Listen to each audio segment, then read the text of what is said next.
자, 또 아까 말씀드렸던 그 일타 스님 말씀드렸죠? 이 일타 스님이 또 겪으신 일인데, 이 일타 스님께서 뭐 1970년대에 그 인도에 있는 불교 대학에서 초청을 받으셨대요. 인도 아시죠? 인도. 그 인도에 있는 그 불교 어떤 대학에서 초청을 받았으니까 외국에 가셔야 되잖아요. 그러니까 내가 영어를 좀 배우고 가야겠다 해가지고 그 몇 개월간 대구에 있는 영어 학원에서 영어를 좀 배우셨대요. 근데 이제 조용히 아무한테도 얘기 안 하고 학원에서 영어 공부를 하는데, 워낙 큰 스님이다 보니까 주변 사람들이 보고, 야, 그 일타 스님께서 그 대구 시내 내려오셔서 영어 공부하고 계셔. 이게 소문이 퍼졌나 봐요. 사람들이 스님 시내 내려오신 김에 법문 좀 해주세요. 법문 좀 해주세요. 와, 이래서 그 어쩔 수 없이 어디 그 군부대 있죠. 군대에 그 군인들이 장교들이 모이는 불자 모임에서 그게 법문을 해줄 일이 있었답니다. 그래서 이제 군인 불자 모임 그 법회에서 이렇게 법문을 하시는데, 거기 사령관이 있었대요. 사령관이면 군인들 그 지휘 중에서도 아주 제일 높은 자리잖아요. 그 사령관님이 한 분 있었는데 불심이 엄청 깊은 분이셨대요. 불심이 깊은 분이셨는데, 그 법문이 끝나고 법회가 끝나고 나서 그 집에 큰 사단이 났다는 거예요. 무엇인고 하면, 눈에 넣어도 아프지 않은 20살짜리 외동아들이 있었는데, 외동아들이 명문대학교에 이제 진학을 합니다. 명문대학교에 딱 입학을 한 뒤에 친구들하고 머리 샌다고 저기 간포 아세요? 간포? 그때 간포 해수욕장에 가가지고 거기서 익사를 해버렸다는 거예요. 어떻게 했냐면, 얘기를 들어봤더니 친구 둘하고 갔대요. 친구 둘하고 해수욕장 갔는데 사람이 많더래요. 그 조용한 데로 찾아서 거기 이렇게 돌들이 있지 않습니까? 이렇게 돌들이 이렇게 있는 곳에 가서 거기서 다이빙 한다고 이렇게 뛰어들었는데, 친구 둘은 나왔는데 그 아들이 안 보이더래요. 사령관 아들이. 찾아도 안 보여서 겁이 덜컥 나가지고, 그래서 거기 이제 주변의 사람들한테 도움을 요청해서 찾아봤더니 그 뾰족하게 나온 바위 날카로운 데 있죠. 거기에 가슴이 박혀가지고 명치가 뚫려가지고 가슴에 명치가 뚫려서 그렇게 그냥 급사를 해버린 거예요. 바닷가에서. 너무나 끔찍하지 않습니까? 그러니까 이제 난리가 난 거예요. 그 눈에 넣어도 안 아플 그런 아들인데, 이 사령관님은 완전히 넋이 나가버리고 일이 안 되려고 하다 보니까 그 어머님 되시는 분이, 사령관의 이제 부인 되는 분이 아들을 잃은 충격으로 정신이 혼미해진 상태에서 2층에서 발을 잘못 디뎌가지고 굴러떨어져서 또 머리를 크게 다쳤대요. 안 되려니까 일이. 그리고 부모님 입장에서 얼마나 그 가슴이 찢어지고 아프겠어요. 그러다 보니까 이제 상황이 굉장히 안 좋은 상황에서 어쨌거나 이제 아들은 잃은 거고 이제 불자다 보니까 49제를 올리게 되었답니다. 49제 다 아시죠? 그래서 대구니까 대구에서 제일 큰 절이 저 803 동화사라고 있잖아요. 동화사에서 이렇게 아들 이렇게 이제 단을 차려놓고 아들 사진 올려놓고 스님들하고 이제 손님들이 다 오셔가지고 이렇게 제를 지내고 있는데, 한참 스님이 이렇게 앞에서 제 지내고 있는데 그 사령관 되는 분이, 아버지 되는 분이 벌떡 일어나더니 아들 있는 사진에 딱 손가락질을 하면서 이 새끼 거리면서 욕을 하면서, 네가 여기 왜 있냐, 이 목을 꺾어도 시원찮을 새끼, 네가 여기 왜 있냐고 입에 담을 수 없는 욕설을 하다가 그냥 법당을 그냥 꽝 하고 그냥 나가버리더래요. 그러니까 스님도 벙찌고 사람들도 막 놀라고, 그러니까 뭐 주변에서 아들을 잃은 충격으로 갔나? 정신이 이제 나갔나? 너무 안타까운 사연이죠. 그래서 일타 스님이 이제 그런 일이 있었다라는 얘기를 들으셨대요. 근데 그날 밤에 헌병대에서 이렇게 일타 스님을 찾아왔답니다. 그러면서 우리 사령관님이 스님을 꼭 좀 뵙고 싶다는데 늦은 밤이라서 죄송하지만 꼭 좀 모셔오라고 했습니다. 시간 좀 내서 가줄 수 있겠습니까? 일타 스님이 그 오늘 49제 때 그 사령관님이 그 법당에서 기도하는데 욕했다는 소식도 들었고, 이렇게 늦은 밤에 스님을 부른 거 보면 뭔가 사연이 있겠거니 생각해서 이렇게 따라갔답니다. 그래서 이제 그 사령관이 있는 관사에 이렇게 갔는데, 사령관이 이렇게 의자에 앉아서 기다리다 일타 스님이 들어오시니까 그 자리에서 벌떡 일어나서 이렇게 절을 올리더래요. 스님 절부터 받으십시오 하고 절을 올리더니, 스님 제가 지금까지 불교를 믿는다고 믿었는데 껍데기만 믿고 살았나 봅니다. 이제는 정말 부처님의 인과응보를 믿겠습니다. 이러더랍니다. 그 일타 스님이 왜 그럽니까? 왜 그런 이야기를 하십니까? 하니까 요 사령관 되시는 분이 하는 얘기가, 제 얘기를 잘 들어보십시오 하면서, 자기가 이제 그 6.25 전전 때 그 여단장이었다고 합니다. 여단장이었는데, 여단이 어느 여단이라고 아세요? 뭐 군대 안 갔다 와봐서 잘 모르시죠. 여자들은 잘 모르죠. 여단장이었는데, 그때 이제 국군들을 이끌고 한창 이제 그 북한군을 쫓아가지고 북으로 북진하고 있었대요.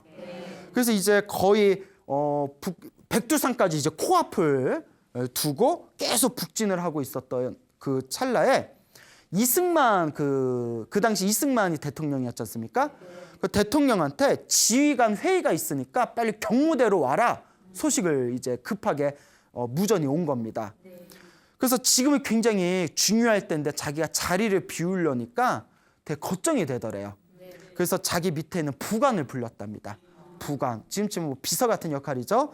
부관을 불러가지고 자기 바로 밑에 지휘관에게, 야, 내가 지금 급히 경무대로 가야 되는데 지금 소식이 자꾸 그 소문에 의하면 중공군이 수십만 명의 중공군이 넘어올 거라는 그런 소문이 있다. 그러니까 정신 바싹 차리고 있다가 중공군이 넘어오면 지체하지 말고 일단 후퇴를 해라. 지금 아주 중요할 때니까 네가 정신을 바싹 차려야 된다 하고 자 이렇게 내려갔답니다. 내려가서 이제 경무대까지 이제 그 길을 가가지고 그 경무대에서 회의를 하고 이랬던 차에 소식이 들려온 거예요. 자기가 이끌던 여단이 갑자기 중공군 30만 명이 포위가 돼서 무차별 공격을 받아가지고 부대가 전멸을 했다는 거예요. 너무나 충격을 받아서 어쨌거나 이제 그러면 내 부관은 어디 있는가, 내 밑에 지휘관은 어디 있는가 하다가 속으로 아유 부대가 전멸됐다는데 부관이라고 살아남았겠냐, 죽었겠지 하고 그 자리에 내가 있었어야 됐는데 하고 이렇게 시리에 빠져 있는데 갑자기 문을 열고 부관이 나타난 거예요. 부관이 뭐 서프라이즈 이러면서 뭐 그런 분위기는 아니지만 부관이 딱 나타나니까 너무 놀란 거예요. 야, 부대가 전멸됐다는데 너 어떻게 살았냐? 너는 어떻게 살아난 거냐? 그 반은 반가움, 반은 놀라움. 그래서 어떻게 살아났냐? 근데 부관이 막 우물쭈물한데 느낌이 좀 이상하더래요. 뭐 숨기는 게 있는 것 같아서. 이실직고를 해라. 너 어떻게 부대가 다 전멸됐는데 너 어떻게 된 거야? 너 분명히 내 중공군대 쳐들어오면 후퇴하라고 했는데 너 어떻게 대처한 거냐 했더니 저 그날 온천에 있었습니다 이러는 거예요. 놀래가지고 아니 그런 급박한 상황에 어떻게 온천에 갈 수가 있어요? 때가 나와? 누구랑 갔냐 했더니 하는 얘기가 기생들이랑 갔습니다. 그러더니. 너무나 화가 나가지고 너 같은 놈은 재판에 회부할 필요도 없다 하고 너 같은 놈은 직배사형이다 해가지고 총을 꺼내서 가슴에다 3방을 쐈대요. 그래서 부관의 가슴이 총알에 뚫려가지고 거기서 피를 토하면서 죽었답니다. 그때가 21년 전이었대요. 그런데 오늘 낮에 그 아들 49제를 하는데 사진에 누가 나왔다. 그 부관이 나와서 자기를 노려보는 걸 보고는 그 부관을 보고 21년 전에 분노가 되살아나서 네가 여기에 왜 있냐고 소리를 버럭버럭 질렀던 건데 가만히 생각해보고 자기 부관이 죽고 자기 아들이 태어난 날짜를 헤아려 봤더니 비슷하게 맞아떨어진다는 거예요. 그래서 그 부관이 복수하려고 나타났던 것 같습니다. 이게 인과 업보인가 봅니다 라고 그 일타스님께 그 참회의 고해를 한 그런 이야기가 전해지고 있습니다. 자, 이 업보라는 게 너무 무섭지 않습니까? 그 여러분, 죄 짓고는 못 삽니다. 죄 짓고 산다 못 산다? 못 살아요. 여러분 죄 지었어요? 안 지었어요? 벌써 지었어? 뭘 그렇게 많이 지었어? 예, 그래. 예, 자그만 죄 말고 큰 죄 졌어요? 예, 그럴까. 작은 죄는 작은 죄대로 약하게 올 거고, 큰 죄는 큰 죄대로 크게 올 거고. 그러니까 안 지었으면 다행이지만 지었으면 우리가 무엇을 더 열심히 해야 된다? 기도를 열심히 하고. 무엇을 많이 지어야 된다? 복을 많이 지어야 됩니다. 조금이라도 열심히 기도해서 조금이라도 업장 소멸을 하면 크게 받을 걸 어떻게 받는다? 작게 받는 거예요. 그리고 복이 많은 사람은 내가 전생에 지은 업보에 의해서 악연을 만나더라도 좀 쉽게 지나갈 수가 있다.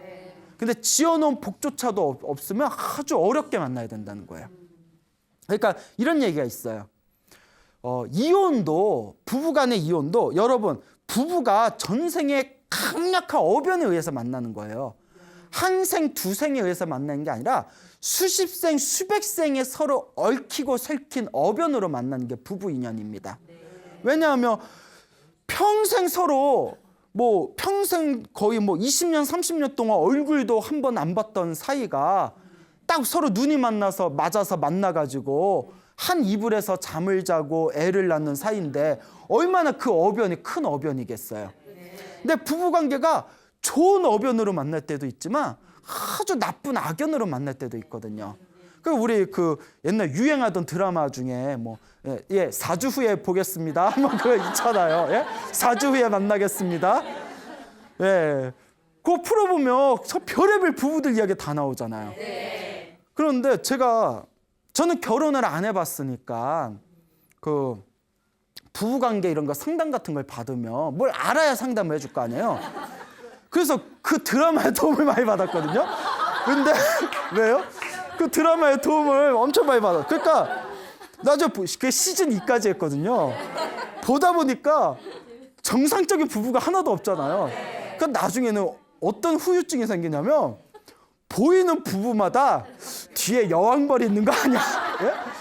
그런 이상한 이제 오해를 할 수가 있겠죠. 그런데 그 4주에 보겠습니다. 그게 시청자들한테 엄청나게 비난을 많이 받았대요. 너무 소재가 자극적이다. 근데 그 시나리오 작가가, 드라마 작가가 인터뷰를 한 걸 봤는데요. 그 인터뷰, 신문 기사에 인터뷰한 걸 봤는데 그걸 자기네들 절대 지어낸 게 아니래요. 이 소나무 할 때도 다른 불자분들, 큰 스님들 이야기 다 제가 지어낸 얘기가 아니라 이야기들을 다 모아가지고 이렇게 여러분들에게 소개하듯이 실제로 그 이혼 그 법정에 가가지고 거기 재판하던 그 자료를 바탕으로 만든 건데 중요한 게 있습니다. 정말 있었던 일을 이렇게 소개하면 사람들이 안 믿을까 봐 축소한 거래요. 실제로 드라마 나온 것보다 더하대요. 네, 실제로. 정말 기상천외한 이야기가 많은데 사람들이 안 믿을까 봐 오히려 내용을 축소했다. 이런 이야기가 있습니다. 그만큼 부부관계라는 게 어려워요. 부부관계 어렵잖아요. 좋으면 또 좋은 인연이 있고 힘들면 또 힘든 인연이 있는데 옛날 어른들도 그런 이야기를 하세요. 차라리 나쁜 인연이면 속 시원하게 헤어지면 다행인데 어변이 깊고 깊으면 이혼도 안 된대요. 그냥 피가 바싹바싹 마를 때까지 옆에서 괴롭힌다는 거예요. 전생의 어변이 너무 깊으면 그러니까 이제 내 업보가 이렇게 이제 괴롭힌다는 거야. 내가 쉽게 헤어질 줄 알지? 내가 너 죽고 난 그 다음날 죽는 한 있어도 너보다는 먼저 안 간다 이러면서 끝까지 옆에서 진을 뺀다는 거예요. 그 업이 그렇게 무섭다는 거예요. 이혼도 어변이 깊으면 이혼도 쉽게 안 된다. 그럼 어떻게 해야 되냐? 빚 갚는 마음으로 사는 거라는 거예요. 내가 얼마나 전생에 빚을 많이 졌으면 저 사람이 나에게 이렇게까지 할까? 이번 생에 안 갚으면 언제 또 만나요? 다음 생에 또 만나는 애. 그래 어차피 이번 생에 버린 몸. 그래 진을 뽑아라. 대신 다음 생에는 좋은 인연으로 만나자. 그게 이제 중요하다는 겁니다. 그러니까 실제로 이런 이야기를 이렇게 강의할 때 하면 많은 분들이 동감하세요. 예. 정말 헤어지고 싶어도 안 헤어질 때가 있대요. 예. 근데 서로 이제 살다가 너무 안 맞아서 기분 좋게 서로의 상처를 덜 주고 헤어지는 것은 그만큼 전생에 서로의 악연이 좀 덜하기 때문이랍니다. 아예 악연이 없었으면 아예 처음부터 안 만났겠죠. 좋은 인연으로 만났겠죠. 그러니까 다 우리 중생들의 이 사는 모습이 다 서로 빚 갚을 거 갚고, 예? 은혜 갚을 거 갚아가면서 사는 업노름입니다. 무슨 노름? 자기 업보대로 사는 거예요. 여러분들도 여러분들의 삶을 가만히 살펴보면 다 업보대로 사는 거예요. 이렇게 내 업이 어떤가 이렇게 내 인생을 살펴봤을 때 내 인생 나름 나쁘지 않아. 뭐 이 정도면 그래 한 80점, 90점? 왜 이렇게 흐뭇해 하시는 분이 있다면 전생에 좀 복을 많이 지으신 거예요.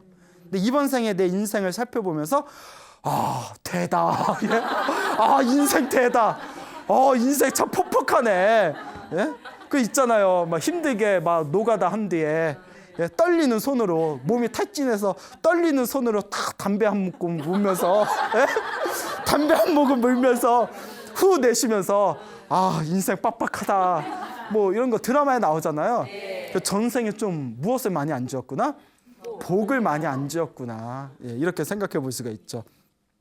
저하고 친한 보살님이 계시는데 이 보살님이 이제 식당에서 일을 많이 하신대요. 근데 식당 일이 되게 힘들대요. 근데 이제 식당 일을 이제 오랫동안 하시다가 문득 이런 생각이 드시더라고요. 이렇게 소나무를 보시면서 불교에 대한 이제 신심이 깊어지면서 인과응보를 믿게 되신 거예요. 그래서 이제 식당에서 막 힘들게 이제 요리하고 장사하고 설거지하다가 문득 내가 전생에 엄청 사람을 부려먹었나 보다. 전생에 하도 사람을 부려먹어가지고 이번 생 이렇게 사람 먹이는 일을 많이 하나 보다. 힘들게 요리하고 장사하고 그런 이야기를 하시는 걸 제가 들은 기억이 있습니다. 그걸 아는 것만도 대단한 거예요. 누구를 원망하지 않고 그래 이번 생에 내 업이다. 내가 이번 생에 내가 좀 박복하다. 이번 생에 내가 좀 빚이 많나 보구나. 그러니 이번 생이라도 우리가 좀 닦아야 되잖아요. 이번 생이라도 우리가 좀 닦으면서 살아야 된다. 이번 생에 안 닦으면 다음 생에도 어떻게 될까요? 예, 또 괴롭게 담배 피면서 대다. 예? 이번 생에는 닦아야 다음 생에는 예? 담배를 펴도 이제 고급 담배를 피실 수가 있고 예? 위스키의 고급 담배. 난 담배 안 펴요. 오해하지 마세요. 예? 예? 담배 피는 사람 싫어해요. 길에서 담배 피는 사람 제일 싫어해요. 자, 그래가지고 이와 같이 내가 이번 생에 닦아나가야 되는 나의 삶이라는 것은 이번 생에 받을 수도 있고 다음 생에도 받을 수도 있고 언젠가는 좋은 업은 좋은 업대로 나쁜 업은 나쁜 업대로 내가 받는 중생들의 삶은 업노름이기 때문에 이번 생 충실하게 선업을 지으면서 살아가야 된다라는 것을 명심하시기 바랍니다. 그 중국에서 있었던 일이랍니다. 그 어느 부부, 할머니, 할아버지가 있었는데 불심이 엄청 깊으셨대요. 불심이 엄청 깊으셨는데 손주가 있었는데 손주가 17살짜리래. 손자가 얼마나 못됐는지 할아버지 할머니한테 하도 그 못되게 굴어가지고 할아버지 할머니들이 혈압이 올려서 쓰러질 뻔했대요. 그게 너무나 힘들고 괴로우니까 나중에 이제 큰 스님을 찾아가서 하소연을 했답니다. 스님, 큰 스님, 우리 손주가 있는데 17살인데 너무 힘들다고 전생에 무슨 왼수였나 너무나 우리들을 괴롭혀서 이거 제명에 못 죽을 것 같다고. 그러니까 이게 손주니까 이거 죽이지도 못하고 이거 어떻게 살리지도 못하고 어쩔 거예요. 남의 집 손주면 안 보면 되잖아요. 그리고 요 손주놈이 차라리 안 왔으면 좋겠는데 툭 하면 엄마 아빠한테 나 할머니 집에 갈래, 나 할아버지 집에 갈래. 안 왔으면 좋겠는데 미쳐버리겠더래요. 오면 그렇게 사람을 힘들게 한다고. 그러니까 큰 스님이 하시는 말씀이 우리 할머니 할아버지는 전생에도 부부였습니다. 전생에 농사 짓는 농촌의 부부였는데 그때 당나귀 한 마리가 있었다. 예? 이제 눈치채셨죠? 이 당나귀를 사가지고 항상 힘들게 논밭에서 일을 시켰는데 문제는 음식도 엄청 거친 풀을 주고 힘을 못 쓰면 막 욕을 하고 매질을 하면서 엄청나게 괴롭혔다고. 근데 이 그나마 당나귀가 나중에 나이가 들어서 힘이 빠지니까 그나마 정들었던 당나귀도 가차없이 도살장에 팔아버렸다고. 그때 그 당나귀가 지금의 무엇으로 태어난 거다? 손주로 태어나게 된 겁니다. 그때 전생에 괴롭힘 당했던 그 업보를 갚으려고 이번 생에 자꾸 전생에 자기 주인이었던 할머니, 할아버지를 괴롭히는 겁니다. 그러니 지금부터 열심히 기도를 하면서 지장경을 많이 읽으십시오. 그 지장본원경이라고 있거든요. 지장경을 읽으면서 매일 지장경을 읽고 지장보살을 염불한 뒤에 손주와 지었던 악연이 다 사라지기를 발언합니다 하면서 손주를 위해서 자꾸 기도해 줘라. 그러면 반드시 효험이 있을 것이다. 그러니까 할머니, 할아버지는 또 순진하셔서 그런 얘기 들으면 열심히 하시잖아요. 몇 날, 며칠 동안, 몇 달 동안 그 큰 스님 말씀만 믿고 열심히 기도를 했답니다. 그렇게 기도를 했더니 결국 몇 달이 지나고 난 뒤에 손주가 굉장히 온순해지고 전생에 정말 서로 지었던 악연이 많이 사라진 것을 느꼈다. 앞으로도 열심히 기도하고 이 악연, 이 빚을 풀어나가겠다라고 한 그런 이야기가 전해지고 있습니다. 그러니까 여러분 살면서 여러분들을 힘들고 괴롭게 하는 분들이 있다면 속으로 이 시끼 저 시끼 말 시끼 소 시끼 욕하지 마시고 전생에 서로가 지은 악연의 빚이 있나 보다 생각하시고 그 사람을 위해서 기도해 주십시오. 그러면 반드시 그 전생에 지었던 악연의 빚이 녹아져 사라지는 것을 느끼게 되실 겁니다. 여러분, 우리 앞에 펼쳐진 행복과 불행은 다 내가 지은 업보입니다. 내 앞에 펼쳐진 좋은 인연이나 나쁜 인연도 내가 지은 업의 인연입니다. 그러니까 이번 생에 열심히 기도하셔서 업장소멸하시고 열심히 복을 지으면서 여러분들의 마음을 잘 닦아나가시기 바랍니다. 여러분, 행복해지고 싶습니까? 네. 행복한 삶을 창조하고 싶습니까? 네. 복을 지으십시오. 선업을 지으십시오. 공덕을 쌓으십시오. 복과 선업과 공덕의 힘이 여러분들을 진정한 행복의 길로 이끌어 줄 것입니다. 여기서 마치겠습니다. 소중한 나 무한 행복.